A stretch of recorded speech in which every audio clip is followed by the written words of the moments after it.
రేపొద్దున ఖచ్చితంగా ఎన్నికలు ఎప్పుడు వచ్చినా కూడా రేపొద్దున చంద్రబాబు నాయుడు గారు అనే వ్యక్తి ప్రజలు ఈ పక్క తంతే డిపాజిట్లు కూడా రాని పరిస్థితులకి ఆ పక్క పడతాడు అనేది మాత్రం ఖచ్చితంగా చెప్తాను.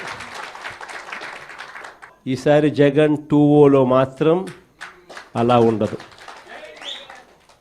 సంక్షేమము, రాష్ట్ర అభివృద్ధి, రాష్ట్ర ప్రజలే కాదు, ఈసారి కార్యకర్తలు మాత్రం అందరికన్నా పై స్థానంలో ఖచ్చితంగా ఉంటారని మాత్రం చెప్తాను. అంతేకాదు, ఈసారి కార్యకర్తల బాగోగులు ఒక్కటే కాదు చూసుకునేది, ప్రతి కార్యకర్తకు కూడా నేను ఒకటే చెప్తా ఉన్నా, ఇవాళ జరుగుతూ ఉన్న అన్యాయాలను నేను చూస్తూ ఉన్నా, మీకు జరిగిన ప్రతి కష్టం నేను గమనిస్తూనే ఉన్నా. మీ అందరికీ కూడా నేను ఒకటే చెప్తా ఉన్నా, ఈరోజు ప్రతిపక్షంలో ఉండం, అవతలో అధికారం, అవతలోడు కష్టాలు పెడతాడు, అధికార దుర్వినియోగం చేస్తున్నాడు, పర్వాలా తీసుకుండా. ఎవడు అన్యాయం చేసినా కానీ మీ అందరికీ చెప్తా ఉన్నా, నేను రెడ్ బుక్ అన్నాను కానీ మీ ఇష్టం వచ్చిన బుక్లో పేరు రాసుకోండి.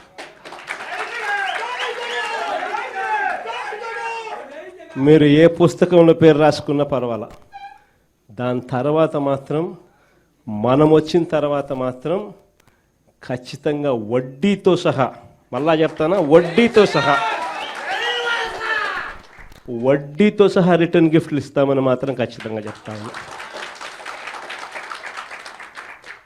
చేసిన వాళ్ళు మాత్రమే కాదు, వీళ్ళతో కుట్రలు పన్నుతూ చేయించిన వాళ్ళను కూడా,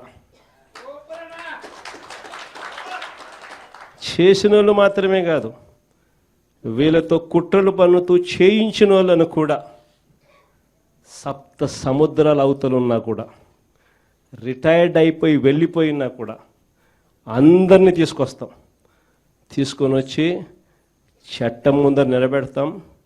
అన్యాయం చేయడానికి కోసం వీళ్ళకు యూనిఫామ్ ఇవ్వాల, న్యాయంగా ధర్మంగా పాలన చేయడం కోసం యూనిఫామ్ ఇచ్చారు.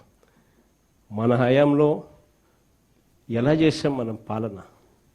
మన హయాంలో జగనన్నకు చెబుదామని ఒక నెంబర్ ఇచ్చిన, స్పందన అని చెప్పి ప్రతి వారం కలెక్టర్ల దగ్గరికి పోయి చెప్పుకునే అవకాశం ఇచ్చినాం. అందరికన్నా అత్యధికంగా చెప్పింది ఎవరు? తెలుగుదేశం వాళ్ళే. అందరికన్నా ఎక్కువ చెప్పింది తెలుగుదేశం వాళ్ళే.